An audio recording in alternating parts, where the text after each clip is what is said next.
नमस्कार, मैं हूं संजय शर्मा। आप देख रहे हैं 4 पीएम यूपी।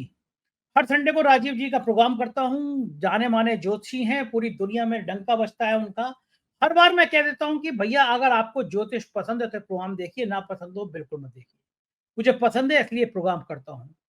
आज की इस वीडियो में राजीव जी ने जो भारतीय जनता पार्टी के लिए बताया है, वो कम से कम भारतीय जनता पार्टी के भक्त ना सुने तो ज्यादा बेहतर है, उनका ब्लड प्रेशर हाई हो जाएगा। कैसे कोई ज्योतिषी कह सकता है कि मोदी जी की होने वाली ट्रंप यात्रा एकदम फ्लॉप होगी? सीधे ले चलता हूँ राजीव जी के पास।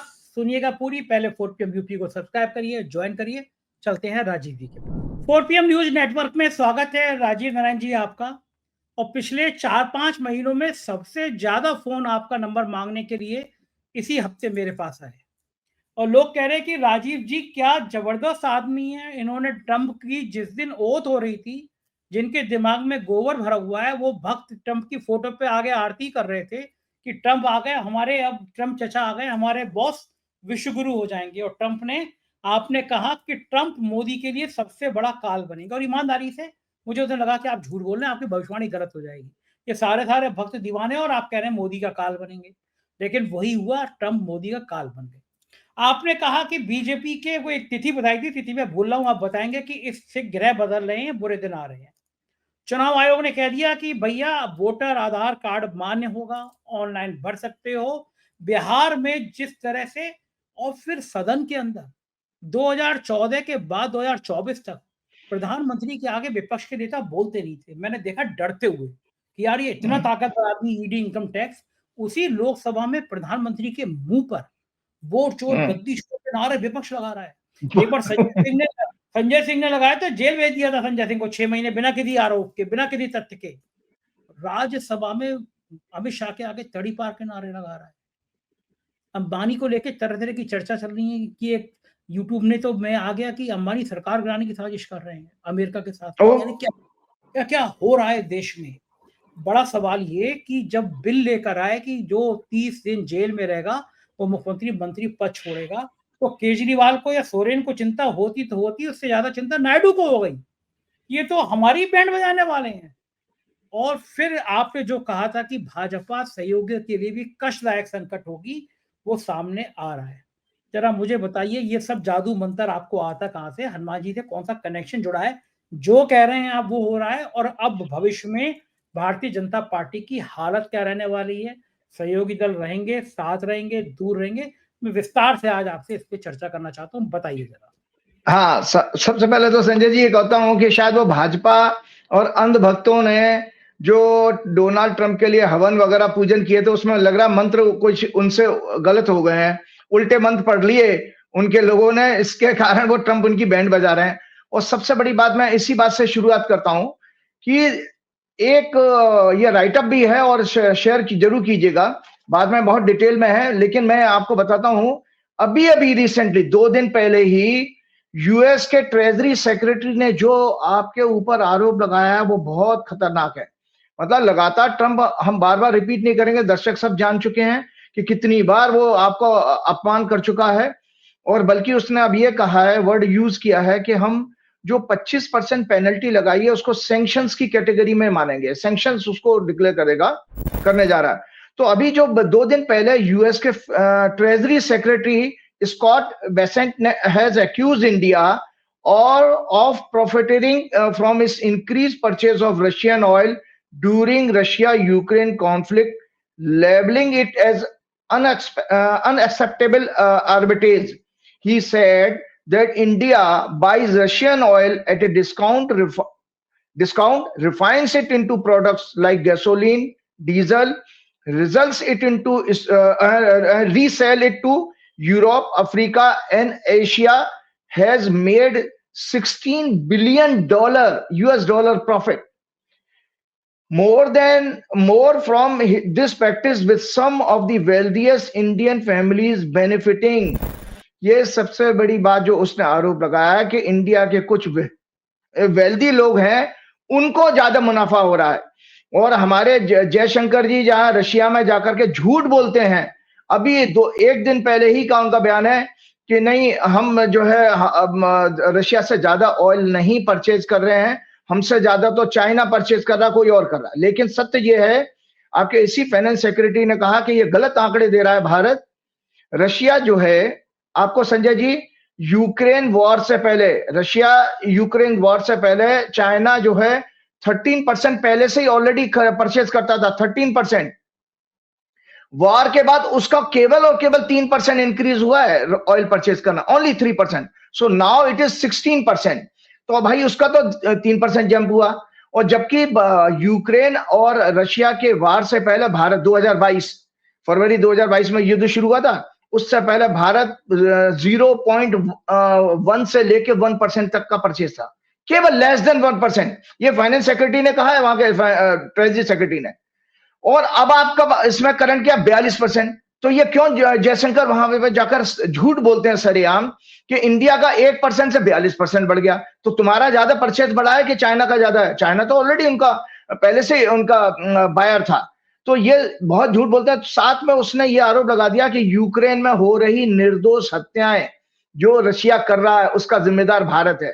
ये इनडायरेक्टली आपको ऊपर इतना बड़ा जघन्य अपराध लगा दिया, एक जघन्य अपराध का लगा, क्योंकि आप रशिया को सपोर्ट कर रहे हो, उस रशिया को जो रशिया यूक्रेन वॉर का अभी तक कोई अंत होता हुआ दिखाई नहीं दे रहा। संजय जी, अभी एक दिन पहले रशिया ने इस साल का सबसे बड़ा एरियल स्ट्राइक किया है यूक्रेन के ऊपर। 1000 ड्रोन और मिसाइल्स दागी हैं।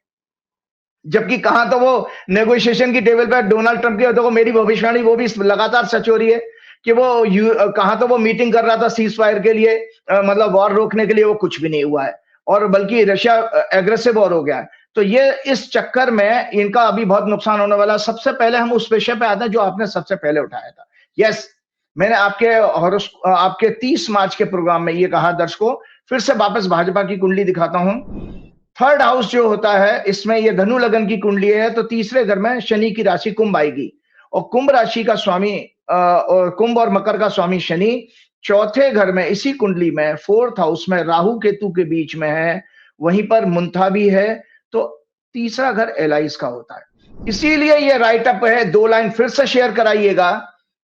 और इस राइटअप में साफ साफ लिखा है, सहयोगी दल इनके छल कपट के द्वारा उनको कमजोर करने की साजिश को एक्सपोज करके इनका साथ छोड़कर गठबंधन से अलग होंगे। मैं साफ साफ 30 मार्च को ही मैंने प्रेडिक्ट कर दिया था कि सहयोगी दलों के साथ कोई छल कपट करेंगे। 11 वर्षों से मोदी जी को नैतिकता की याद नहीं आई, और वो आज देखिए भाजपा का तंत्र और मोदी मीडिया का क्या, और अमित शाह क्या प्रोपेगेंडा कर रहे हैं कि भाई पहले तो मंत्रियों को ही 30 दिन की जेल के बाद हटाने की बात थी, लेकिन मोदी जी ने स्वयं कहा नहीं नहीं मेरा भी नाम जोड़िए इसमें। ये सब बकवासवादी है। मोदी जी को 11 वर्षों बाद क्यों ध्यान आ रहा है? इस जो है आपके जो है हंग गवर्नमेंट में ही क्यों याद आया? क्योंकि आप नायडू और नीतीश कुमार से घबरा रहे हो। दूसरा बात, आपको आपका कैंडिडेट खतरे में है वाइस प्रेसिडेंट चुनाव के लिए, क्योंकि यहां पर साउथ से साउथ की टक्कर हो गई है। वहां आप लेके आए था साउथ का कार्ड खेलने के लिए, वहां उन्होंने दक्षिण भारत का एक और खड़ा कर दिया। अब उसमें नायडू के ही स्टेट का है, और नायडू के वो खास आदमी भी हैं। नायडू के कभी वो लीगल एडवाइजर भी रहे थे। तो मेरी बात ये भविष्यवाणी पूरी हुई, सच। और इसके साथ साथ सबसे पहले मैं आपको बताता हूं, क्या देशवासी, हमेशा मैं थोड़े थोड़े से सामाजिक और आध्यात्मिक विषय आपके पास लेके आता रहता हूं। और आज मैं फिर इसी बात पर आगे थोड़ा सा अपना 2-4 मिनट आपसे चाहता हूं कि आप जानिए कि नैतिकता का शब्द नरेंद्र मोदी, अमित शाह, शर्म आनी चाहिए इन दोनों को, शर्म आनी चाहिए भाजपा को, शर्म आनी चाहिए आरएसएस को, जो नैतिकता की बात करेंगे। क्या मतलब है नैतिकता का? सो नैतिकता, दर्शकों, मैं आज आपको समझाने के लिए एक विशेष रूप से मैंने पॉइंट्स तैयार किए थे। एक सेकंड, आप ये राहुल गांधी की शैली में क्यों आ जाते हैं? अमित शाह, मोदी, बीजेपी, मतलब आप ज्योतिषी हैं या कांग्रेस के नेता हैं? नैतिकता क्यों, इनमें क्या है अनैतिकता आपने देख ली, और कांग्रेस के लोगों में क्या नैतिकता देखी? मतलब आप कभी आया था राजीव जी वाकई में? जी बिल्कुल बिल्कुल, मैं जी मतलब समझाइए। अच्छा चलिए आप आज। हाँ, बहुत अच्छी बात, नैतिकता। अब आपने कहा ना कि आप मेरे काम आसान कर दिया आपने। देखिए नैतिकता जो है, जो भी हम ज्योतिष में कुंडली दिखाते हैं, किसी भी कुंडली को ले लीजिएगा। पहले मैं भाजपा की कुंडली ले लेता हूं, क्यों आप नैतिकता की बात कर रहे हैं, हमें भाजपा से ही परहेज है। ये भाजपा की हॉरोस्कोप है। जिंदगी में याद रखिए, मेरा हॉरोस्कोप हो, आपका हॉरोस्कोप हो, किसी का भी, नाइन्थ हाउस आध्यात्मिक ज्ञान का होता है, स्पिरिचुअल नॉलेज का। ठीक है। और नाइन्थ हाउस चेतना का भी होता है। नाइन्थ हाउस से मॉरलिटी और एथिक्स, नैतिकता देखी जाती है। तो जिसका 9वां घर पीड़ा हो, मतलब पाप ग्रहों के प्रभाव में हो, याद रखें, जिसका 9वां घर पीड़ा में हो और 9th लॉर्ड भी अगर पीड़ित है पाप ग्रहों के प्रभाव में, पीड़ा का मतलब है एफ्लिक्शन, अंग्रेजी में कहते हैं। संजय जी, उसके अंदर नैतिकता नहीं होगी, वो भ्रष्टाचार, दूसरों को धोखा करना, उसकी प्रॉपर्टी पर कब्जा करना, पैसा लेना और मारपीट करना, गुंडे भेजना, एनकाउंटर कराना। आपके जैसे योगी और अमित शाह तो इस बारे में बड़े एक्सपर्ट हैं। ये सब चीजें अनैतिक कार्य करने की, और एमएलए खरीद करके सरकारें गिरा देना, ये सारे के सारे जो अनैतिक कार्य होते हैं अगर आपका 9वां घर पीड़ित है। और बीजेपी की कुंडली में क्या है, 9वां घर ही राहु।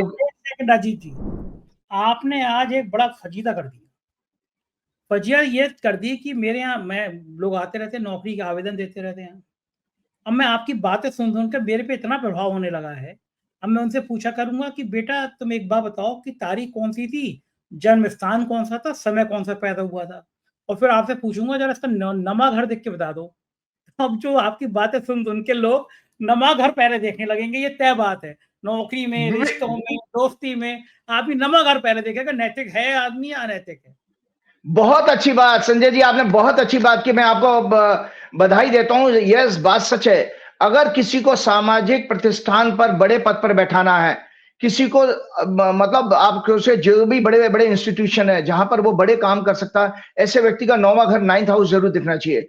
अगर 9वां घर मजबूत होगा तो उसके अंदर दया, करुणा, एम्पैथी और नैतिकता जरूर होगी। तो अब नैतिकता, क्योंकि मैंने पहले ही आपको कहा कि 9th हाउस से स्पिरिचुअलिटी देखी जाती है और नैतिकता एक स्पिरिचुअल सब्जेक्ट है। तो आज आपको विस्तार से मैं थोड़ा सा 5 मिनट लूंगा, ये राइटअप जरूर जरूर शेयर कीजिएगा दर्शकों को। मैंने उसमें लिखा है कि आध्यात्मिक दृष्टि से नैतिकता, मतलब अंग्रेजी में मॉरलिटी कहते हैं, क्या है। तो from a spiritual perspective, morality, नैतिकता is a way of life and conduct that aligns an individual with their inner self. inner self कहते हैं आंतरिक आत्मा, उच्च चेतना या ईश्वरीय सत्य से आपका जुड़ाव होता है अगर आपके अंदर नैतिकता होगी।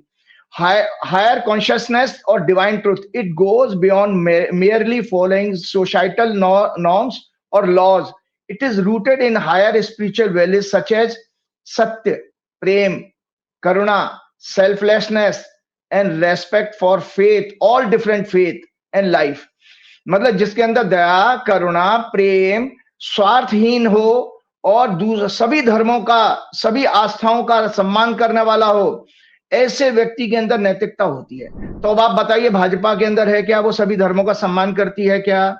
दया, करुणा, प्रेम है क्या? वो तो हेट्रेड, गोली मारो सालों को, वो ऐसे नेताओं को रखे बैठे हैं वो, और उनके यहाँ तो वो गौरसे जी को पूजा जाता है वगैरह वगैरह जो, और उनके यहाँ तो हिंदू धर्म, हिंदू मुसलमान के ऊपर उनकी लाइफलाइन ही हिंदू मुसलमान है, डिवीजन है। जबकि मैंने आपके प्रोग्राम में ही कहा था कि सत्य यह है कि गुजरात के एक हिंदू जो कि जिसने मुस्लिम धर्म कन्वर्ट कर लिया था, जेनाबाई ठक्कर का बेटा जिन्ना, उसने तो क्या नाम है आपका डिवीजन करा है हिंदू मुसलमान। उसने ही मुस्लिम धर्म के आधार पर पाकिस्तान की मांग की थी, वो तो गुजरात का हिंदू था।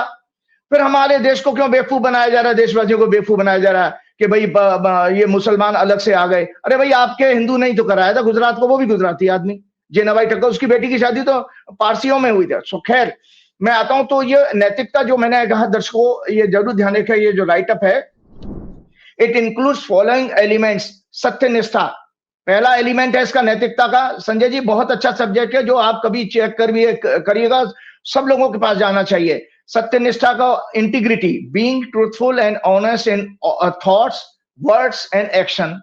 आप ईमानदार हो शब्दों में और एक्शंस में। मोदी, शाह, योगी, भाजपा में ये 0 है, मैंने लिखा भी ये 0 है। ठीक। नंबर 2 पॉइंट आता है करुणा और प्रेम, दूर दूर तक इनका वास्ता नहीं।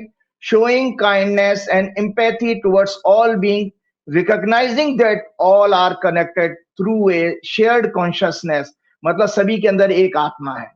ये आपके अंदर विश्वास होना चाहिए, नैतिकता आपके अंदर तभी होगी।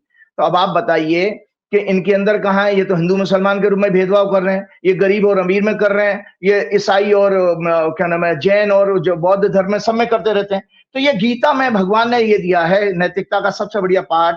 इसके अंदर गीता का चैप्टर 12 का 13वां नंबर श्लोक है, जो श्लोक मैंने यहाँ शेयर भी किया है। भगवान स्वयं कहते हैं नैतिक कौन है, और वो भगवान को प्रिय भी हैं ऐसे व्यक्ति। अद्वेष्टा सर्वभूतानां मैत्रः करुण एव च निर्ममो निरंकार सम दुख सुख क्षमी। भगवान कहते हैं जो सभी प्राणियों में द्वेष रहित, मतलब मैलाइस रहित, स्वार्थ रहित, सबको प्रेम करने वाला, दयालु, कंपनसेट, दयालु का मतलब कंपनसेट, ममता से रहित, अहंकार से रहित, free from feelings of I and mind, balance in joy and sorrow, दुख और सुख में समान रहने वाला, सभी को क्षमा करने वाला हो, मतलब फॉरगिविंग बाय नेचर, ऐसा भक्त मुझे प्रिय है। ये भगवान ने पहले ही कहा, नैतिकता उसी के अंदर होगी। तीसरा है selflessness, acting for the well being of others without selfish motive, without selfish motive के साथ में दूसरों के लिए काम करना, जो भाजपा मोदी में है ही नहीं। वहां तो सब, वहां पर जब वो अजीत पवार जैसे लोगों को और आपके हिमाचल, वो आसाम जैसे के सीएम जैसे लोगों को वो अपने पार्टी में शामिल कर सकते हैं, तो आप सोचिए उनके अंदर जीरो है। सेल्फ डिसिप्लिन, आत्म अनुशासन, controlling the senses and mind to progress towards higher और स्पिरिचुअल गोल्स। मोदी जी और हमेशा बीजेपी में जीरो है, क्योंकि वो सत्ता के भोगी हैं, दुनिया को पाठ पढ़ाते हैं कि भाई आप छोटी आंखों वाला गणेश जी मत रखो और विदेशी सामान का बहिष्कार करो, खुद पैर के नाखून से लेकर सिर के बाल तक विदेशी चीजों का इस्तेमाल करते हैं मोदी जी। तो इसीलिए वो उनके अंदर खुद ही आत्मविश्वास, आत्म अनुशासन नाम की चीज नहीं है। सार्वभौमिक एकता, universal unity, believing that all beings and nature are interconnected, thus avoiding harm through one's action. इसीलिए वो हमारे यहाँ फिलॉसफी दी गई वसुदैव कुटुंबकम, मतलब सार्वभौमिकता, मतलब सभी एक हैं। भारतीय आध्यात्मिक शास्त्रों में जैसे वेदांत, योग, बौद्ध और जैन दर्शन में नैतिकता को ही आध्यात्मिक प्रगति का आधार माना गया है। आपको पता है कि हिंदू धर्म से डिवीजन इसी वजह से हुआ। हमारे हिंदू धर्म में एक स्टेज में, संजय जी, देशवासी आपको जानकारी के लिए बताता हूं, आपका जैन धर्म, बौद्ध धर्म और सिख धर्म, ये सब हिंदूज थे, हिंदूज में से डिवीजन हुआ है। और किस आधार पर हुआ कि वहां पर कर्मकांड और पाखंड ज्यादा बढ़ गया और नैतिकता के मूल्यों पर हम लोग गिरते चले गए। इसीलिए ये जितने भी धर्म फिलॉसफीज कहते हैं, सिख धर्म और आपका बौद्ध धर्म और जैन धर्म, ये बेसिकली फिलॉसफीज हैं जो नैतिकता के आधार पर अलग हुई हैं। सो मॉरल वैल्यूज जिसको कहते हैं। सो और इसको इन्हीं धर्मों ने इसको आध्यात्मिक प्रगति का आधार भी माना कि मनुष्य के अंदर मूलभूत परिवर्तन तभी आएगा जब आपके अंदर ये होगा। तो और पतंजलि का योग सूत्र में यम जो कहा गया, यम और नियम अष्टांग योग में, तो यम है अहिंसा, सत्य, अस्तेय, ब्रह्मचर्य, अपरिग्रह। सत्य को हम जानते हैं, अहिंसा को जानते हैं, अस्तेय कहते हैं चोरी ना करना। चोरी ना करना मतलब मॉडर्न जो करप्शन है वो चोरी करना है, कि आप अगर किसी प्रोजेक्ट में से कोई आईएएस अफसर या कोई और सरकारी अफसर पैसे मांगता है, इसका मतलब है वो जो बिजनेस लेने वाला, प्रोजेक्ट को पूरा करने वाला कॉन्ट्रैक्टर या ठेकेदार या बिजनेसमैन है, वो कहीं ना कहीं कटौती करेगा, तो चोरी हो गई। तो चोरी वो भी कर रहा है, चोरी भी वो कर रहा है, तो करप्शन को सबसे बड़ा अस्तेय मतलब चोरी करना माना गया। और अपरिग्रह कहा जाता है not to accumulate beyond your needs, अपनी संपत्ति को, क्योंकि ये ग्रीड का कारण बनता है कि जब हम अपनी जरूरत से ज्यादा चीजों को संग्रह करना शुरू कर देते हैं। इन्हीं यम को जो है नैतिकता का मूल सिद्धांत है माना गया है। देशवासी चिंतन करें, क्या मोदी, अमित शाह, योगी या भाजपा सरकार और पार्टी और आरएसएस में नैतिकता के इनमें से कोई भी सिद्धांत अवेलेबल है क्या? बता दें आप। क्योंकि आप देखिए 2000 ये भी शेयर कीजिएगा लोगों को साथ में राइटअप। 2014 में सत्ता में आने से पहले मोदी जी का भ्रष्टाचार अभियान के खिलाफ आप लोगों को उनकी स्पीच याद होनी चाहिए। भाइयों और बहनों, आप लोगों का, गरीबों का, टैक्स पेयर का, बैंक से पैसा लूटकर भाग जाने वालों का, विदेशी बैंकों में जो काला धन जमा है उसे आप लोगों के साथ धोखा करके ट्रांसफर किया गया है। अगर मेरी सरकार बनी, मोदी जी कहते हैं उस समय 2014 में आने से पहले, मैं इन देशों से काला धन वापस लाऊंगा और आप सभी के खातों में 15-15 लाख लूट से बरामद किया हुआ पैसा जमा कराऊंगा। भोली भाली जनता इनके प्रोपेगेंडा से प्रभावित हो गई और इन्हें वोट देकर सत्ता में बैठा दिया। परंतु आज देशवासी स्वयं चिंतन करें, क्या ये आपके खातों में आया?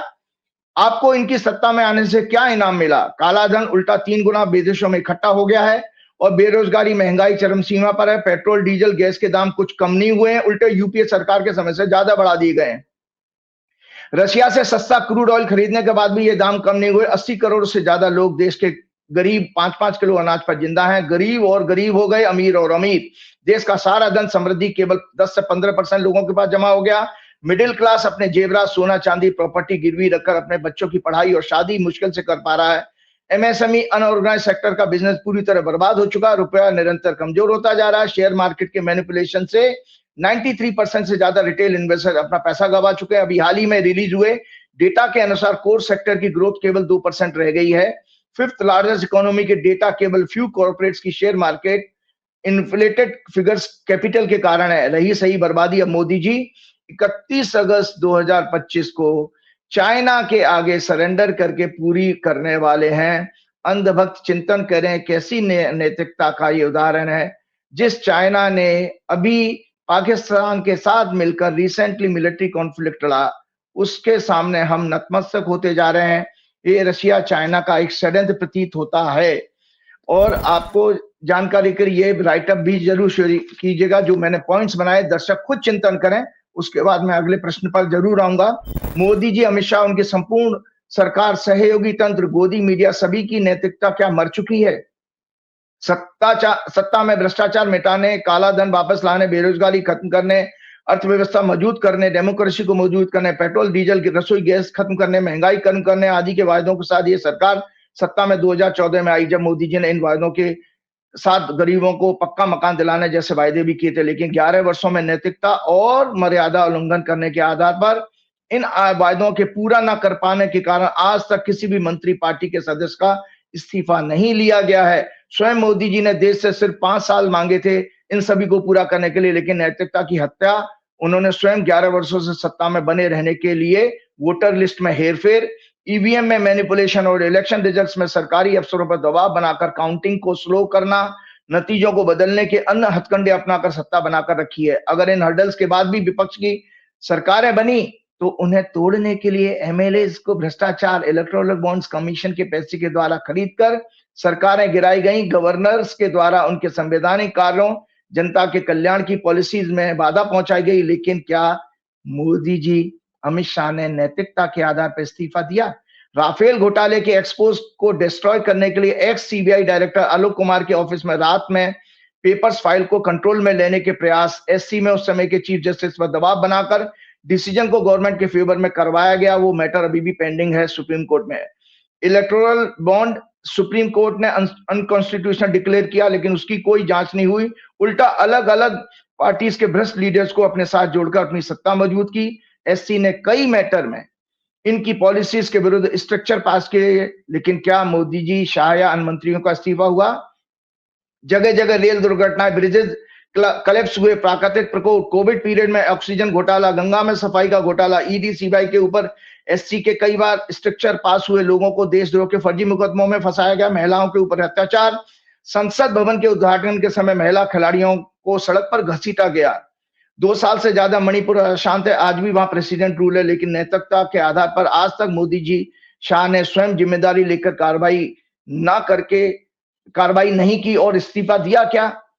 बैंक्स में पब्लिक और टैक्स पेयर का पैसा लूटकर विदेशों में बैठे कई लोग, कॉर्पोरेट लीडर्स 11 वर्षों में भी पकड़कर देश में नहीं लाए गए। अनिल अंबानी द्वारा हजारों करोड़ का बैंक लोन को अपनी शेल कंपनीज में और अपने सिलेक्टेड लोगों के अकाउंट्स में ट्रांसफर करने का स्कैंडल एक्सपोज हुआ। लेकिन वो गौतम अदानी जिन्हें यूएस कोर्ट द्वारा रिश्वत देने के मामले में 2000 करोड़ से ज्यादा सम्मन इशू किया, परंतु मोदी सरकार ने यूएस कोर्ट के सम्मन को अभी तक अडानी तक सर्व भी नहीं कराया होने दिया। उड़ीसा, छत्तीसगढ़, झारखंड में जंगल काटकर आदिवासियों की जमीन बड़े पैमाने पर कब्जा की गई, उनके विरुद्ध भी अभी तक कोई कार्रवाई नहीं हुई। नोटबंदी करके काला धन समाप्त करने की, आतंकवाद के खत्म होने का वायदा मोदी जी ने सिर्फ 50 दिनों में पूरा करने का किया था, परंतु उल्टा काला धन विदेशों में मोदी जी के इन 11 वर्षों में 3 गुना हो गया। क्या नैतिकता? मैं आज की मोदी जी कह रहे थे ना, अमित शाह जी, मैं सदन में सुन रहा था, मैंने कार्रवाई सुनी कि भाई नैतिकता के आधार पर बिल्कुल ऐसा लग रहा है कि राहुल गांधी भाषण दे रहे हैं, मैं सुन रहा हूँ। राहुल गांधी नहीं है। अभी बताऊंगा लगी नहीं ना, मैं जोशी की बात कर रहा हूँ, सच में नया नेता कोई सा विपक्ष बोल रहा है, किसी दिन आपको हाउस में सुनूंगा, मुझे लग रहा है कांग्रेस के एमपी की तो तरफ से। तो क्या मोदी जी ने इन सब चीजों को मैं गिना रहा हूं आपको दर्शकों को कि जो नैतिकता का ये पाठ पढ़ाएंगे भाई हमको शर्म आनी चाहिए। नैतिकता फिर तो हमारे शास्त्रों से खत्म कर देनी चाहिए, वर्ड ही हटा देना चाहिए अगर ये लोग ऐसे लोग बात करेंगे तो। 2019 में सुरक्षा में चूक हुई, आतंकवादियों द्वारा 40 सीआरपीएफ के जवान शहीद कर दिए गए, 400 केजी से ज्यादा आरडीएक्स इस्तेमाल होने की बात सामने आई। स्वयं उस समय जेएनके में गवर्नर रहे स्वर्गीय सतपाल मलिक जी ने भाजपा की केंद्र सरकार की चूक और जिम्मेदारी मानी। उस समय क्या नैतिकता के आधार पर अमित शाह मोदी का और अन्य मंत्रियों का इस्तीफा हुआ? नहीं। अब 2025 में जो अप्रैल मई में जेएनके में पहलगाम में फिर एक आतंकवादी हमला, जिसमें देश के कई राज्यों के 26 टूरिस्ट की निर्मम हत्या कर दी गई, सुरक्षा में चूक और सरकार की जिम्मेदारी वहां के लेफ्टिनेंट गवर्नर तो मान रहे हैं, मनोज सिन्हा जी। अमित शाह कुछ दिन पहले ही जबकि वहां पर सुरक्षा के ऊपर एक मीटिंग करके आए थे, उसके बाद ऑपरेशन सिंदूर और मोदी जी ने फॉल्स नैरेटिव और प्रोपेगेंडा के जरिए अपने आप को हीरो साबित करने का एक लो स्टैंडर्ड का घटिया घिनौना प्रयास किया। जगह जगह होर्डिंग लगाकर हर पेट्रोल पंप पर मिलिट्री की ड्रेस पहन करके उन्होंने अपना पाखंड को फैलाया और देश की जनता विपक्ष प्रेसिडेंट की बिना जानकारी के यूएसए के दबाव में अचानक सीज फायर कर दिया। हमारी बहादुर सेना का मनोबल कमजोर किया। क्या मोदी जी, अमित शाह, रक्षा मंत्री राजनाथ या एमईए जयशंकर का इस्तीफा हुआ? नहीं। आज देश की डिप्लोमेसी आजादी की बात सबसे कमजोर, डायरेक्शन लेस, विजन लेस हो गई है। यूएसए ने कई बार हमें ह्यूमिलेट किया, टैरिफ और फिर पेनल्टी लगाकर हमारी अर्थव्यवस्था को खत्म करने का प्रयास शुरू कर दिया। इतना ही नहीं, यूएसए के फाइनेंस सेक्रेटरी ने भारत के प्रमुख उद्योगपतियों को रेफरेंस देते हुए हम पर रशिया यूक्रेन वार में क्रूड ऑयल खरीदकर प्रॉफिट कमाने की और यूक्रेन में निर्दोषों की हत्याओं में भारत का इनडायरेक्टली पार्टनर होने का भी आरोप लगाया। हमारा क्या इस्तीफा हुआ? नैतिकता क्या है? मोदी जी इस्तीफा दीजिए। ऑपरेशन सिंदूर के दौरान कर्नल सोफिया पर अभद्र कमेंट करने वाला एमपी का मिनिस्टर अभी भी मौजूद है। क्या नैतिकता के आधार पर मोदी जी ने उससे इस्तीफा मांगा? तो आज दर्शकों मैंने ये बता दिया कि ये नैतिकता की बात करने वाले लोग दरअसल सर खोखले लोग हैं। और एक छोटा सा राइटअप मैंने 25 मई के प्रोग्राम में ये बताया था संजय जी, जिसमें मैंने कहा था आने वाले, मैं और ज्यादा लाइन नहीं पढ़ूंगा, बताऊंगा जो भविष्यवाणी, आने वाले 18 महीने मोदी जी, अमित शाह और उनकी समस्त सरकारों के लिए अत्यंत कष्टकारी हैं। तो ये जो आज नैतिकता की बात कर रहे हैं, दरअसल ये वास्तव में सच है कि अपने एलाइज को ये ब्रेक करने की साजिश और अपना वाइस प्रेसिडेंट कैंडिडेट को जिताने का प्रयास करने का इनका ये कोशिश है, जो कि हम अगले प्रोग्राम में मैं जरूर उसको डिस्कस करूंगा, क्योंकि मैं कोशिश कर रहा हूं दर्शकों कि मुझे जो वाइस प्रेसिडेंट कैंडिडेट के जो कैंडिडेट्स हैं उस पोजीशन के लिए इलेक्शन में, उनकी अगर डिटेल मिल गई तो मैं आपके साथ जरूर शेयर करूंगा। लेकिन इतना जरूर आपके साथ में ज्यादा डिटेल के चक्कर में मत पड़िएगा। अमित शाह ने कहा है कि जो विपक्ष का उपराष्ट्रपति है, जब ये सुप्रीम कोर्ट के जज थे तो ये बड़ा वामपंथी विचारधारा के थे, कई फैसले ऐसे उन्होंने दिए जो नक्सलीवाद और वामपंथी विचारधारा, इस तरह का लगभग लब्बलोहा भाषण जो है अमित शाह का बयान है ये, यानी कि सुप्रीम कोर्ट के जज पे भी सवाल उठा दिया। लेकिन मैं एक चीज और पूछना चाहूंगा आपसे, अगला सवाल जो है मेरा वो ये कि विदेश हमारा गड़बड़ा रहा है, अमेरिका के बाद चीन। अब वो चीन को कहा तो हम लोग झाला नहीं लगाओ, चीन का विरोध करो, कहाँ चीन का विदेश मंत्री आया तो सब बिछ गए। प्रधानमंत्री भी अब चीन से दोस्ती करने के मूड में। अभी कुछ महीने पहले तक चीन पाकिस्तान के संग खड़े होकर दनादन मिसाइल गिरवा रहा था हमारे यहाँ, और अब उस चीन के लिए हम चमचागिरी कर रहे हैं। तो ये जो आपकी जो जन्म राशि है, जो बीजेपी की आपने जन्म पत्री लिखी है, उसमें हमारा विदेशों के संग, अमेरिका के संग, चीन के संग हमारा रिश्ता कैसा रहेगा, और क्या भारत दबाव बनाने की स्थिति में आएगा दुनिया में? क्योंकि इस समय इतनी खराब विदेश नीति आजादी के बाद कभी नहीं रही।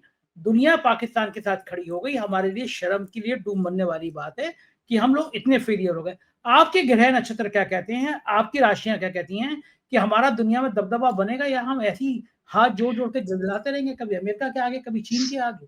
क्या लगता है आपको? संजय जी, आज आपने ये जो प्रश्न पूछा है, मैं आज दर्शकों आपको अश्योर करता हूं, मैंने बहुत मेहनत करके इस पूरे क्वेश्चन को, कंटेंट को तैयार किया, जो शायद ही कोई ज्योतिषी पूरी दुनिया में इस तरह से डिटेल में बता पाएगा। लेकिन उससे पहले एक प्रश्न, एक छोटी सी जानकारी आपको देता हूं, जो मैंने पिछले प्रोग्राम में मैं समय पूरा होने के कारण नहीं बोल पाया। इंडिया एयरलाइंस के हॉरोस्कोप दिखाना चाहता हूं। क्योंकि आपका अभी जो वाइस प्रेसिडेंट कैंडिडेट है वो वहां से एक हिंट तो हमें मिल जाएगा, क्योंकि एक तरफ बीजेपी है, दूसरी तरफ इंडिया अलायंस है। और दर्शकों, आपको पता होगा कितना आपके गोदी मीडिया ने दुष्प्रचार किया कि इंडिया अलायंस खत्म हो गया, बिखर गया, मतलब रोज वो इसी चीज का प्रोपेगेंडा करते थे, इंडिया अलायंस नाम की कोई चीज नहीं है। कभी अरविंद केजरीवाल नाराज है, कभी ममता बनर्जी। लेकिन आज मैं दोबारा आप लोगों को इंडिया अलायंस की हॉरोस्कोप दिखा रहा हूं। ये इंडिया अलायंस की हॉरोस्कोप है, जो कि उस समय बेंगलोर में जिसकी घोषणा हुई थी 18 जुलाई 2023 को। वृश्चिक लगन की कुंडली है और इनका लग्नेश, मैंने उस समय भी कहा था, इंडिया अलायंस बहुत एग्रेसिव होगा, बहुत मजबूत है। ये अगर मेरे को व्यक्तिगत रूप से किसी की कुंडली होती तो संजय जी बताता इस व्यक्ति की आयु 100 साल पूरी करेगा, मतलब दीर्घायु होगी। इतनी मजबूत हॉरोस्कोप है, क्योंकि लग्नेश 10वें भाव में शुक्र के साथ 7th लॉर्ड के साथ में बैठे हैं और अब 10 मित्र की राशि में और लगन को देख रहे हैं मंगल। इस कुंडली में जो मैंने आपको दिखाई, शनि 4थे घर का स्वामी होगा अपने घर में। डेमोक्रेसी और अपने लोगों के लिए, जैसे आप बात करते हो नैतिकता की, तो नैतिकता का आपको बताता हूं, यहीं पर समझा देता हूं कि इंडिया अलायंस, जब बीजेपी के दर्शकों आप अपने ऑफिस में बोलिएगा, एक बहुत अच्छा सब्जेक्ट आपको दर्शकों को समझाने के, कि बीजेपी की हॉरोस्कोप और इंडिया अलायंस की हॉरोस्कोप एक साथ लगा दें और दर्शक खुद चिंतन कर सकते हैं। इतनी ज्योतिष तो मैं आपको सिखाई चुका हूं। आप दोनों का 9th हाउस देख लेना, इंडिया अलायंस का और बीजेपी का। आप देखिए इंडिया अलायंस की कुंडली में 9th लॉर्ड चंद्रमा हुआ, कर्क राशि में चंद्रमा अपनी राशि में है। साथ में 10वें घर का स्वामी सूर्य भी है, जो कि सरकार और गवर्नेंस और पॉलिसीज का सिग्निफिकेटर होता है। और शनि अपने घर का, चौथे घर का, चौथा घर प्रजा का होता है और चौथा घर एग्रीकल्चर का होता है। चौथा घर बेसिकली सुख शांति और डोमेस्टिक हैप्पीनेस का भी होता है। तो 4th हाउस स्ट्रांग होने का मतलब यह है कि ऐसी पार्टी को अगर सत्ता मिली तो देश में खुशहाली आएगी और देश में किसानों के साथ, गरीबों के साथ, दलितों के साथ खूब सारा अच्छा न्याय होगा, उनके कल्याण की नीतियां बनेंगी। और इस अलायंस के अंदर ही डेमोक्रेटिक वैल्यूज, डेमोक्रेटिक इंस्टीट्यूशन का सम्मान और डेमोक्रेसी को बचाने का, कॉन्स्टिट्यूशन का सम्मान, सारे अच्छे गुण, नैतिक गुण होंगे, क्योंकि नैतिकता का हाउस इसमें मजबूत है। तो मैं इसमें आपको बता देता हूं, वर्तमान में इस इंडिया अलायंस की जो हॉरोस्कोप में डिस्कस कर रहा हूं, इसमें शनि, सूर्य और चंद्रमा की और बुध की दशा चल रही है वर्तमान में। और जब प्रेसिडेंट का इलेक्शन होगा उस समय भी यही दशा होगी।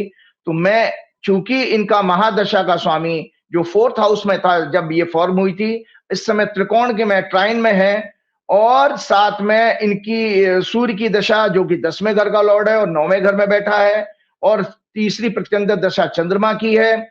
तो मैं इंडिया अलायंस का बहुत बहुत अच्छा समय देख रहा हूं और एक्सीलेंट, बेहतरीन फेज है इंडिया अलायंस के लिए। उनकी इस कुंडली में जबरदस्त उनके राजयोग का समय आ गया है। अब मैं आपके प्रश्न का जवाब लेता हूं दर्शकों, जो कि संजय जी आपने पूछा। ये है चाइना की हॉरोस्कोप। सबसे ये दर्शकों, ये चाइना की हॉरोस्कोप है। जो चाइना का पूरा People's Republic of China, it was formed on 1 October 1949 Beijing, और 3:01:36 का हम लोगों ने इसका समय लिया। उससे पहले दर्शकों, आज मैं एक बहुत अच्छी चीज आपको बताता हूं कि चाइना को समझने के लिए, क्योंकि चाइना के साथ कई बार हम लोगों ने धोखा किया। ये भाजपा वाले अक्सर हम लोगों का मजाक उड़ाते हैं, मतलब कांग्रेस का मजाक उड़ाते हैं कि, और नेहरू जी का, कि उन्होंने चाइना को जमीन दे दी उस दौरान। लेकिन सत्य जब तक हम नहीं जानेंगे तब तक हम इस विषय को नहीं समझ सकते। तो हॉरोस्कोप डिस्कस करने से पहले, और मोदी जी की जो 31 अगस्त को विजिट होने वाली है, उसमें कितना बड़ा खतरा सामने आने वाला है, इसके साथ इस प्रश्न को पूरा करने के बाद ही मैं आगे प्रोग्राम की तरफ जाऊंगा। तो सबसे पहले ये दर्शकों ये जान लीजिए, ये राइट अप है जो अपने ऑफिस में जरूर संजय जी बोलिएगा दिखाने के लिए। भारत और चीन के बीच ऐतिहासिक झगड़े, historical conflicts between India and China. The historical conflicts between India and China primarily revolve around border disputes and regional interests. First आया 1962 में India-China war. It was due to dispute over the border in Aksai Chin and Arunachal Pradesh, particularly regarding the McMahon line. China launched an attack on India in October 1962. India suffered heavy losses and China occupied Aksai Chin. This war deepened mistrust between the two nations. The border disputes remained unresolved and the line of actual control, LAC, is still a tense region. 1967 Nathula में फिर एक clash हुआ. This passes on the Sikkim Tibet border. This again led to clashes between the two armies. That time India responded strongly, forcing China to retreat. This time India's position strengthened, but border tensions persisted. Again in 1987, some Dorang standoff in Arunachal Pradesh intruded in the area, prompting India to deploy significant military forces. War was averted, but tensions escalated. After Rajiv Gandhi's 1988 visit to China, relations improved slightly. Number 4, 2013 में Depang Valley standoff, Ladakh region, Chinese troops intruded across the LAC and set up tents. India responded with counter deployment. After 3 weeks standoff, both sides withdrew. The issue was resolved diplomatically, but distrust persisted. 2017 Doklam standoff. At the India-China-Bhutan tri-junction, China began road construction in Doklam. The standoff lasted 73 days. Both sides withdrew, but tension in the region continued. ये आज मैं बता रहा हूं कि ये जब तक आप इसको नहीं समझेंगे, चाइना पे ट्रस्ट नहीं किया जा सकता. उनकी हॉरोस्कोप तो मैं बताऊंगा, ये हिस्ट्री है हमारे बीच में. फिर उसके बाद 2022 में ये राइटअप जरूर शेयर कीजिएगा संजय जी. 2020 में Galwan valley clash in Ladakh, A violent clash followed Chinese incursions across the LAC, resulting in the death of 20 Indian soldiers. China also acknowledged casualties. Military and diplomatic talks ensued, but tensions and heavy deployment along the LOC is still there. अभी भी heavy deployment है army का. Economic and strategic rivalry, both nations compete for regional influence and challenge each other's interests. So far, China has been successful in this. उसने हमारे सभी पड़ोसी देशों में अपना व्यापार, कर्जा और military and civil infrastructure develop करके अपनी पोजीशन को बहुत मजबूत कर लिया है. जबकि पिछले 11 वर्षों से भारत में क्या हो रहा है, ये राइटअप शेयर करते जाइएगा. पिछले 11 वर्षों से भारत में बीजेपी की सरकार हिंदू मुसलमान यूएस के आगे दंडवत डिप्लोमेसी के कारण और देश में अन्य इमोशनल इश्यूज के फॉल्स नैरेटिव और प्रोपेगेंडा फैलाकर देश और देशवासियों को भ्रमित करके फर्जी राष्ट्रवाद, देशभक्ति को गोदी मीडिया और विजनलेस ब्यूरोक्रेसी के जरिए फैलाने में व्यस्त रही. सभी प्रकार के करप्शन के द्वारा कॉर्पोरेट्स की मदद से देश का पैसा लूटकर विदेशों में बिजनेस एक्सपेंशन और अन्य मनी लॉन्ड्रिंग के जरिए ट्रांसफर करती रही. उन्हीं नकली एफआईज के द्वारा अगेन स्टॉक मार्केट में दोबारा इन्वेस्ट करके बैंक्स, फाइनेंशियल इंस्टीट्यूशन और सबसे ज्यादा रिटेल इन्वेस्टर्स को बर्बाद किया. यही मोदी शाह और कॉर्पोरेट मोदी गोदी मीडिया देश को गुलाम बनाने की मानसिकता वाली ब्यूरोक्रेसी के नेक्सस की सच्चाई है. करंट स्टेटस जानते हैं आपका पास क्या है आपका चाइना? आप मोदी जी जा तो रहे, ये देश को कभी गोदी मीडिया सच नहीं बताएगा. करंट स्टेटस ये है Sanjay ji, the border dispute remains unresolved with periodic tensions along the LAC. Complete resolution is still pending. अभी भी जो चाइना के विदेश मंत्री आए थे, कुछ नहीं हुई बात. The trade deficit between India and China in the fiscal year 24-25 reached a record $99.2 billion. हमारा एक्सपोर्ट और इंपोर्ट का डेफिसिट 99.2 बिलियन डॉलर का हो चुका है. मतलब हम चाइना का माल खरीद के चाइनीज हो गए और मोदी जी बेवकूफ बना रहे हैं हमको चाइनीज. भैया लाए तो आप ही थे. और सच जान लीजिए दर्शकों, आपको कोई सच बताएगा नहीं. Driven by a significant increase in Indian imports from China, about 113.45 billion USD का हमारा इंपोर्ट है चाइना से इस समय, मेकिंग एन 11.5%, जो कि इससे पहले वाले साल में 101.73 बिलियन था. मतलब 11.5% का इंक्रीज होगा in the previous year. Meanwhile, Indian exports to China fell by 14.5% to USD 14.25 billion from USD 16.67 billion in 23-24. हमारा बल्कि 14.5% एक्सपोर्ट घट गया. ये इसलिए घट गया क्योंकि ये अभी आप चाइना के पास क्यों जा रहे हो? क्योंकि यूएस ने जो टैरिफ लगाए और आपका एक्सपोर्ट अब खतरे में है, तो उसका आप सब्स्टिट्यूट मार्केट ढूंढने जा रहे हो. और क्यों जा रहे हो? और सच जाने, जो ये कभी अंधभक्त जो मर्जी चाहे मोदी जी कहते हैं ताली थाली बजाने लग जाते हैं, अपना विजडम कुछ नहीं रहते. स्वदेशी के नाम पर एक दो छोटी रैली निकाल लेंगे, बस वहां शांत हो जाएंगे. लेकिन ये देख नहीं रहे कि मोदी जी का अट्रैक्शन इतना चाइना के साथ क्यों है. सुब्रमण्यम स्वामी भी कुछ कहते थे, मैंने भी थोड़ा सा जानकारी हासिल की है. ये सारा लिखा this widening trade deficit reflects structural dependencies with India facing challenges like limited market access for its competitive sectors. Pharma IT को अभी भी चाइना ने ओपन नहीं किया, मतलब हमारे लिए वो मार्केट नहीं खोला, हमारे किसे कह रहा है कि आप हमारा माल खरीदो डालो। ये सारा सच मोदी जी के मई 2025 के लास्ट वीक में देशवासियों को दिए गए भ्रमित भाषण से अलग है, जिसमें मई 2025 में भाषण जो दिया था, जिसमें वो छोटी आंखों वाले गणेश जी विदेशी का जिक्र कर रहे थे, दीपावली होली पर आने वाले डंप किए जाने वाले इंपोर्टेड चाइनीज गुड्स का भी बयान कर रहे थे।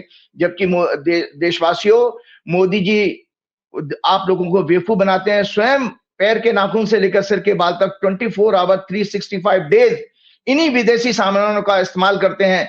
विदेशी परफ्यूम, गाड़ियां, हवाई जहाजों में घूम घूम कर जनता के टैक्स के पैसे से अपना सांसारिक आनंद ले रहे हैं मोदी जी, पूर्वजनों के सुखों को भोग रहे हैं। और अंधभक्त गोदी मीडिया और आरएसएस ताली थाली बजाकर उनका महिमा मंडन करती है, देशवासियों को राष्ट्रभक्ति और देशभक्ति की बातें करके भ्रमित करते हैं। टाइम्स ऑफ इंडिया का 10 जुलाई 2025 का कोट मैं बता रहा हूं, अरुणाचल प्रदेश शेयर से 1200 kilometre border with Tibet, not China but officially Tibet is under China. It was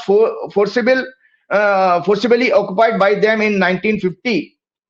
Arunachal CMs want water bomb in the form of the world's largest dam project on Brahmaputra River by China. He said if they suddenly release water, our entire Siang belt would be destroyed. China, and he said also, Modi ji जा रहे हैं 31 अगस्त को, और आपका अरुणाचल का CM क्या कहता है? China cannot be trusted. No one knows what they might do. China ने अभी तक इसका प्लान और वाटर से रिलेटेड अन्य जानकारी भारत के साथ शेयर नहीं की है संजय जी।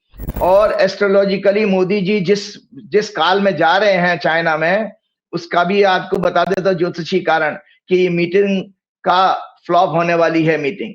अभी से आपको बता देता हूं 31 अगस्त का जो प्रोग्राम उनका है।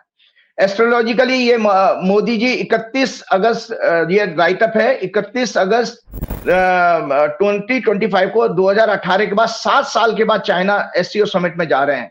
याद रहे, Modi ji has visited China a total of 9 times, 9 बार चीन की यात्रा कर चुके हैं, 4 times as a chief minister of Gujarat and 5 times as PM. उनका चाइना से प्रेम इस तरह से देखा जा सकता है, सच जान के लिए संजय जी, आप लोगों के देशवासियों के लिए, कि as CM of Gujarat his visits were primarily focused on attracting Chinese investment. आज वो गणेश जी के ऊपर बातें कर रहे, छोटी आंखों वाले, किसने अट्रैक्ट किया था? एज ए चीफ मिनिस्टर आप गए थे वहां पर बिजनेस उनसे लेने के लिए। लिखा है कि उनकी जो गुजरात की चीफ मिनिस्टर होते हुए विजिट थी, primarily focus on attracting Chinese investment to Gujarat. He was hosted, उस समय इनका बहुत जबरदस्त स्वागत हुआ था। He was hosted at the great hall of the people in Beijing, a reception typically reserve for heads of state. जो हेड ऑफ स्टेट्स को दिया जाता था वो उनको मिला था। He met with second-rung leaders of the Communist Party of China, some of whom later rose to prominent position. उस समय जो मोदी जी की दोस्ती हुई थी सेकंड लीडरशिप के साथ कम्युनिस्ट पार्टी के, वो आज बड़ी बड़ी पोजीशन पर सरकार में बैठे हैं। इसीलिए मोदी जी मुंह नहीं खोलते हैं चाइना के खिलाफ, क्योंकि वो सारे उनके मित्र हैं। इसीलिए यही रीजन है दर्शकों कि हमारा चाइना का import 113 point something billion dollar का हो गया और हमारा एक्सपोर्ट घट रहा है।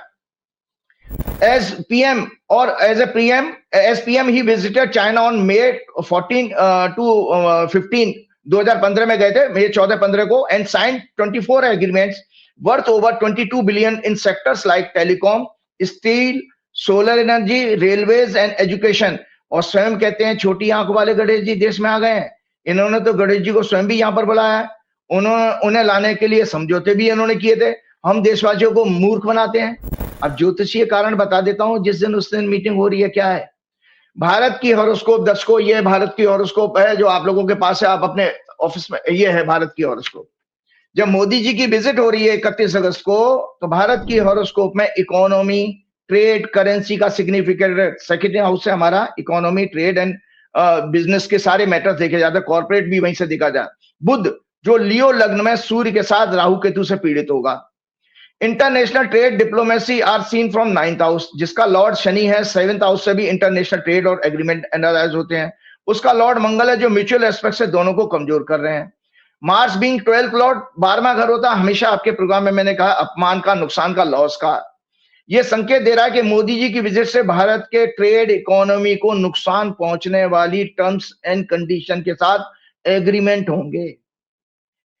नुकसान होने वाली, जिसमें आपको ह्यूमिलेट, आपको झुकना पड़ेगा। क्यों? क्योंकि आप तो अमेरिका को रास्ता धता बताने के लिए जा रहे हो ना। आप कोई, चाइना ने आपको बुलाया नहीं है, लेकिन ये जबरदस्ती की आपकी विजिट हो रही है। जैसे आप अमेरिका भी पहुंच गए थे, जब ट्रंप ने आपको ओथ में नहीं बुलाया था, तो आपने जबरदस्ती की विजिट की अमेरिका की, और कितनी बेइज्जती कराई है वो सब हम देख ही रहे हैं। लगातार ट्रंप आपकी बेइज्जती कर रहा है।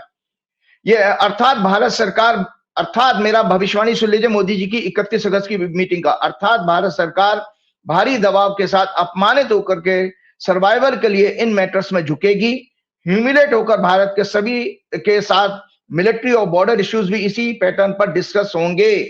जनता, प्रजा और मानसिक सुख का सिग्निफिकेटर चंद्रमा, मून उस दिन नीच का है और उसका डिस्पोजिटर मंगल शनि से पीड़ित है। साथ ही गवर्नमेंट और उसका तंत्र, ब्यूरोक्रेसी का सिग्निफिकेटर सन भी उस दिन राहु केतु के साथ पीड़ित होने के कारण हमारी कमजोर पॉलिसीज, कंफ्यूज पॉलिटिक्स, डिप्लोमेसी किसी तरह के फिर चाइनीज कॉन्स्पिरेसी का शिकार होने वाली है। जैसे कि मैंने जो आपको रोल बताया कि 6-7 आपके कॉन्फ्लिक्ट जो चाइना के साथ हुए हैं, वो चाइना अभी भी ट्रस्ट नहीं किया जा सकता, सभी लोग जानते हैं। Hence, planetary combinations on that day indicates that Modi ji's visit on 31st August 2025 to China may not bring good fortune for our country. Rather, it may create more troubles and humiliation in coming days. A failed visit, और आपको जानकारी के लिए बता देता हूं कि ये जो आपका, जबकि किस चाइना के साथ आप मिलने जा रहे हैं, ये राइटअप फिर से आप शेयर कीजिएगा। देखो संजय जी, मैं बताता हूं, times of India 5 July, army deputy chief said in a meeting that India face 3 adversaries on June just one border. During Operation Sindoor, Pakistan was actively supported by China, Turkey. Beijing was providing Pakistan live satellite inputs on Indian military movements and deployment. Actually, we were fighting with China, not Pakistan. Virtually, China has taken over the Pakistan's air force. ये सच जानिए कि उस China के साथ मोदी जी उनके चरणों में लेटने जा रहे हैं। China is also going to supply 30 numbers 5th generation fighter jet J-35A by August end to Pakistan with 50% discount. और एक रिपोर्ट के अनुसार पाकिस्तान एयरफोर्स के many officers last 6 months से इसको उड़ाने की वहां ट्रेनिंग भी ले रहे हैं चाइना में। और army deputy chief also said more than 80% of military hardware that Pakistan is getting are all Chinese. China was able to test its weapons against India, so it's like a live laboratory available to them.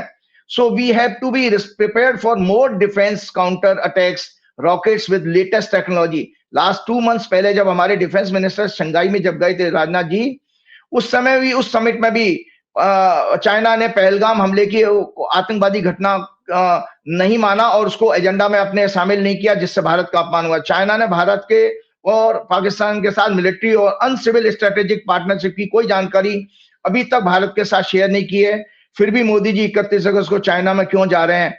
ये उनके दिशाहीन, visionless और बेहद कमजोर, हताशा, निराशा से भरी डिप्लोमेसी का एग्जाम्पल है। लास्ट 11 ईयर्स में उन्होंने जमकर यूएसए के साथ लॉबिंग करके, अपनी क्लोज रिलेशनशिप का प्रोपेगेंडा करके देश और दुनिया को फॉल्स नैरेटिव के जरिए भ्रमित किया और अपने आप को विश्वगुरु बताया शुरू कर दिया, जबकि सत्य इसके 180 डिग्री विपरीत है। यूएसए और डोनाल्ड ट्रंप के साथ खराब होते हुए रिश्तों के कारण अब तो वो अपना उस चाइना के साथ प्रेम दिखा रहे हैं जिस पर दुनिया का कोई देश ट्रस्ट नहीं कर सकता। ये सब यूएसए के साथ ट्रेड फेलियर्स के कारण नए ट्रेड और इकोनॉमी को बचाने का प्रयास है। क्या यूएसए के एक्सपोर्ट मार्केट के नुकसान को चाइना पूरा करेगा? इम्पॉसिबल। उल्टा चाइना इंडियन मार्केट को पूरी तरह से कब्जा करके हमारी कॉर्पोरेट कंपनीज में अपनी होल्डिंग्स बढ़ाने का प्रयास करेगा। भारत का एक्सपोर्ट तो चाइना के साथ पिछले कई वर्षों से घटता ही जा रहा है, क्योंकि हम उनके बराबर टेक्नोलॉजिकली प्राइस और rates wise, price wise compete कर ही नहीं सकते। हमारे यहाँ का मैन्युफैक्चरिंग सेक्टर तो पहले से ही दम तोड़ रहा है। केवल बाहर से मंगाकर असेंबली करते हैं हम लोग, हमारे यहाँ मैन्युफैक्चरिंग होती नहीं ज्यादा, या ट्रेडिंग करते हैं। यूएसए के टैरिफ पनिशमेंट के कारण एक रिपोर्ट के अनुसार सूरत में डायमंड इंडस्ट्री के, ये सच आ रहा है संजय जी, कि उस यूएसए के टैरिफ के कारण, टैरिफ पनिशमेंट के कारण सूरत में डायमंड इंडस्ट्री में 1 लाख से ज्यादा नौकरियां लोगों की चली गई हैं या जाने वाली हैं। और इसके अलावा अगर ये 25 तारीख तक आपका जो ट्रेड का था, जो कि कॉल्ड ऑफ कर दिया है उसने, अमेरिका ने, आप लोगों को जानकारी न्यूज़पेपर के जरिए मिली होगी कि जो ट्रेड का लिए मीटिंग होनी थी वो अमेरिका ने नाराज होकर के कॉल्ड ऑफ कर ली है। तो अब ये इफेक्टिव हो जाएंगे आके 25 तारीख के बाद में। पहले इसीलिए फ्राइडे के दिन शेयर बाजार भारी मात्रा में गिरा है, फिर से गिरा है, बहुत भयंकर रूप से गिरा है। और इसके अगर ये रहा तो टेक्सटाइल और दूसरे सेक्टर, फार्मा सेक्टर में लगभग 3 लाख जॉब और जाने का अंदेशा है, ऐसा रिपोर्ट एक पड़ा है। इसमें ज्यादातर हिंदी बेल्ट के और भाजपा समर्थक प्रदेशों के लोगों का ही नुकसान होने वाला है, क्योंकि इन्हीं जगह पर ज्यादातर आपके यूपी, बिहार और मध्य प्रदेश और इधर नॉर्थ साइड के लोग नौकरी करने के लिए जाते हैं। तो ये संजय जी आप देखिए, ये सच है जानने का। आप इसके अलावा मैं आपको बताना चाह रहा था कि ये चाइना की हॉरोस्कोप है, जब तक हम ये नहीं देखेंगे कि डिटेल में, फिर मैं अगले प्रोग्राम में चर्चा करूंगा, क्योंकि मैं देख रहा हूं समय ज्यादा हो जाएगा और दर्शकों को सब्जेक्ट समझ में आना है। ये चाइना की हॉरोस्कोप है, जब दर्शकों को केवल ब्रीफ करता हूं। China as a nation wasn't colonized like some countries, but it faced significant foreign influence। मतलब यहां पर हम अंग्रेजों का शासन नहीं हो पाया कभी भी। People's Republic of China PRC was establish on October 1, 1949। तो उस समय ये इनकी हॉरोस्कोप में डिटेल में फिर मैं चर्चा करूंगा। बीजेपी की हॉरोस्कोप आप अपने ऑफिस में बोलिएगा। बीजेपी एक पॉइंट समझा दे रहा हूं कि जो मैंने क्यों कहा है संजय जी, ये चाइना की हॉरोस्कोप है, ये बीजेपी की हॉरोस्कोप है, दोनों साथ लगवाइएगा। मैंने आप दर्शकों आपको बताया था कि बीजेपी की हॉरोस्कोप में 9वां घर अगर पीड़ित हो किसी का, तो वो क्या नाम है, नैतिकता के ऊपर कमजोर होता है, वो नैतिकता उससे उम्मीद ही नहीं कर सकते।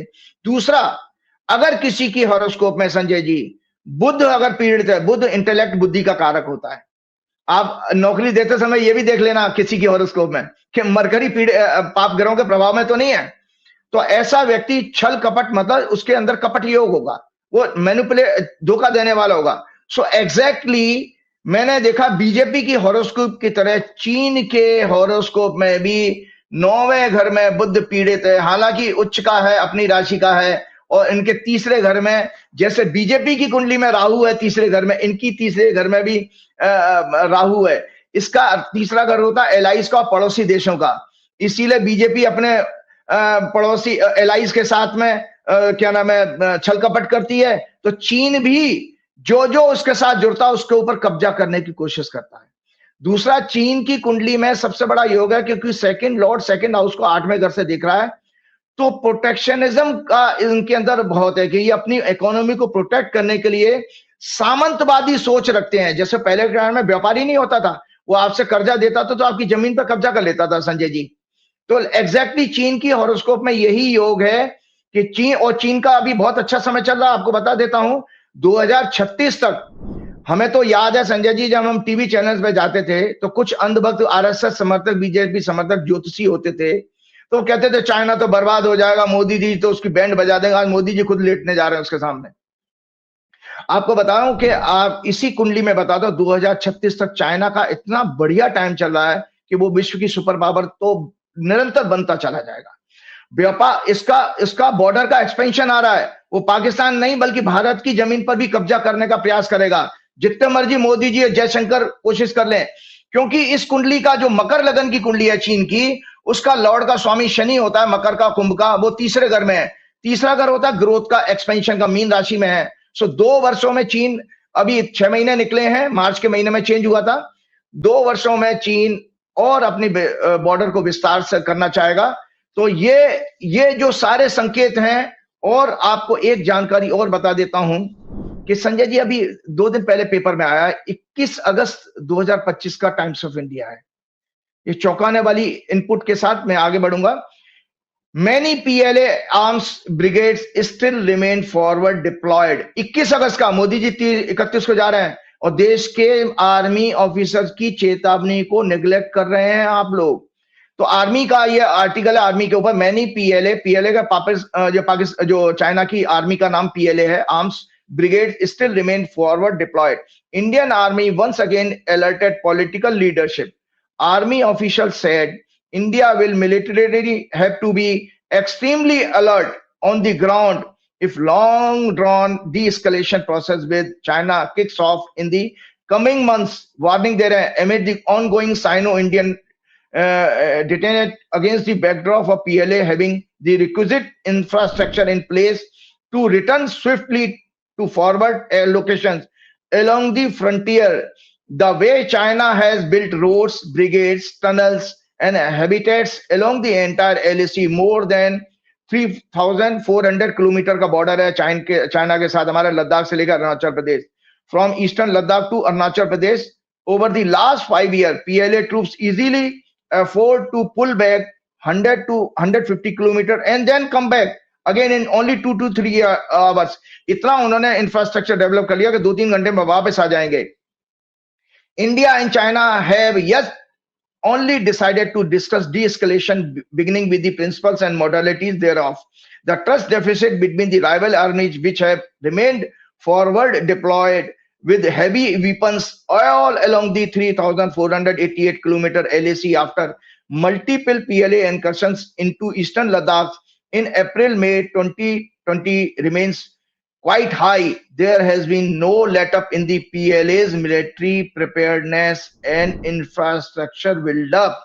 ये सत्य है संजय जी, और इस सत्य को इग्नोर करके अगर आप चाइना की बल्ले बल्ले कर रहे हो और ये आरएसएस और ये बाकी लोग जो है इसको खुश होने के प्रयास करें, तो उनके लिए धोखा होने वाला है, जैसा धोखा चीन ने पिछली बार भी किया था.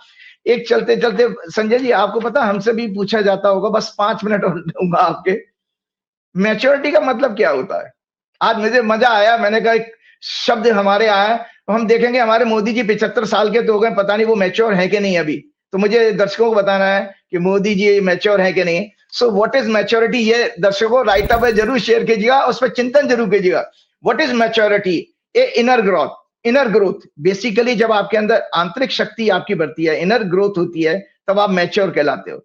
सो a great difference and people always remain confuse about it. ज्यादातर लोग इसके बारे में कंफ्यूज रहते हैं मैच्योरिटी क्या. वो सोचते हैं उम्र बढ़ गई तो मैच्योर हो गए. ना, ऐसा कोई लेना देना नहीं है.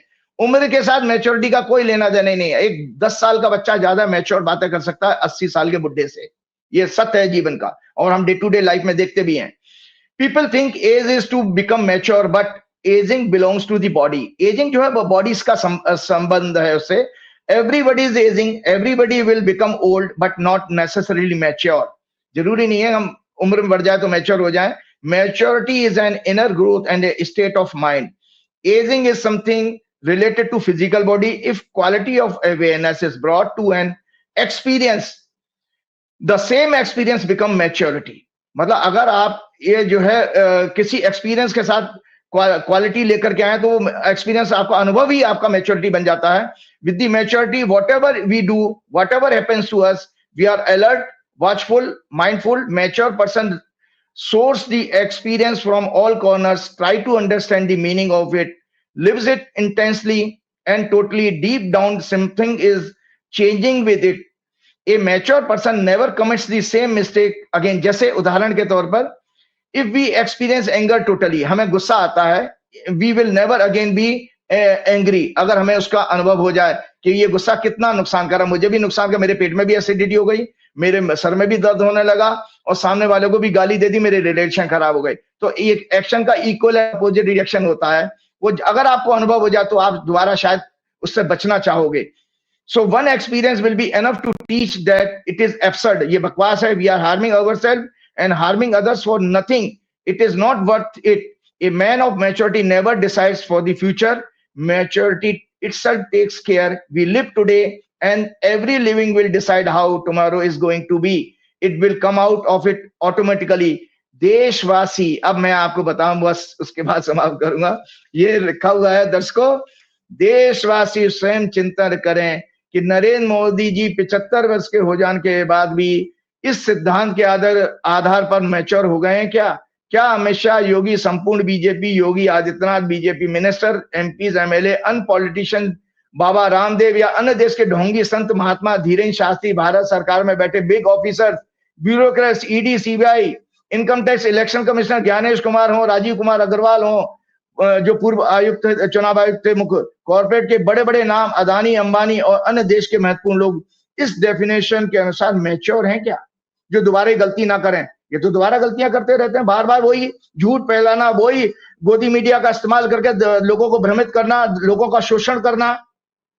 अर्थात उनको ये अवेयरनेस आ चुकी है कि नैतिकता क्या है, मानवता क्या है, मैच्योरिटी का मतलब क्या है। इस डेफिनेशन के अनुसार मैच्योर वो होता है जिसको अवेयरनेस आ चुकी है, नैतिकता क्या है, मानवता क्या है, कर्तव्य क्या है, डेमोक्रेसी में जनता का क्या महत्व है, सबसे ऊपर कर्मों के फलों की फिलॉसफी का ज्ञान प्राप्त हो चुका है। और इन्हीं सभी को महाभारत के जिस पिछले प्रोग्राम में संजय जी जो मैंने कहा था, वो संदेश ध्यान रखना चाहिए जो महाभारत कहता है, the karmas of a person chase him in every birth of his or her. Karmas recognise his doer just as calf, जैसे बछड़ा recognise her mother cow even in herd, मतलब झुंड में जैसा बछड़ा अपनी माँ गाय को पहचान लेता, ऐसे कर्मास आपको छोड़ेंगे नहीं। तो चलते चलते जो आपके आध्यात्मिक उदाहरण जिससे कि आप भूलेंगे नहीं, वो क्या है? राजा दशरथ ने श्रवण कुमार की गलती से हत्या कर दी थी, तो उसका कर्मास का फल उनको अगले जन्म में, उनको उसी जन्म में मिला जब उनका पुत्र वियोग में उनकी भी मृत्यु हुई। उनको श्रवण कुमार के माता पिता ने श्राप भी दिया था। इसी तरह राम जी ने, श्री राम ने सुग्रीव के बड़े भाई बाली को छिपकर मारा था। उसी श्री राम को अगले जन्म में बहेलिया ने छिपकर गलती से तीर लग गया, वो श्री कृष्ण जी का अंत हुआ। श्री कृष्ण ने कूटनीति, छल कपट सभी चीजों का धर्म का नाम उन्होंने सहारा लिया और कहा, और 100 कौरवों को मरवाया। तो गांधारी ने उनको श्राप दिया कि कृष्ण, जैसे तुमने मेरे 100 पुत्रों की हत्या की है, इसी तरह से तुम्हारे पुत्रों की भी की मृत्यु होगी। तो उनका गांधारी का श्राप भगवान कृष्ण ने ऐसे पूरा किया कि अपने यदुवंश में अपने जो अयोग्य पुत्र थे उनमें झगड़ा करा दिया, और बाद में सारे पुत्र उनके आपस में लड़के मर गए थे। तो इस तरह से ये आप सोचिए, ये हमारे जो इतिहास ग्रंथ हैं, रामायण और महाभारत, ये हमको संकेत देते हैं कि हमको कर्मास करते समय 10 बार सोचना चाहिए, और क्या मैच्योरिटी है इस पर जरूर चिंतन करें। और सबसे बड़ी बात, हनुमान जी के चरणों में रहेंगे तो अपने आप मैच्योरिटी आएगी। श्री गुरु चरण सरोज रज निज मन मुकुर सुधार, वर्ण रघुवर बिमल जसु जो दायक फलचार, बुद्धिहीन तनु जान के सुमरो पवन कुमार, बल बुद्धि विद्या देव मोह हरऊ कलेश विकार। जय श्री राम, जय। बहुत शुक्रिया राजीव जी, बहुत बहुत धन्यवाद आपका। तो ये थे राजीव नारायण जी, पूरी बातचीत आपने सुनी। क्या गजब का आंकलन है, नेताओं की तरह बोलने लगे, हालांकि वो कैसी लगी बातचीत बताइएगा जरूर। शुक्रिया, थैंक यू।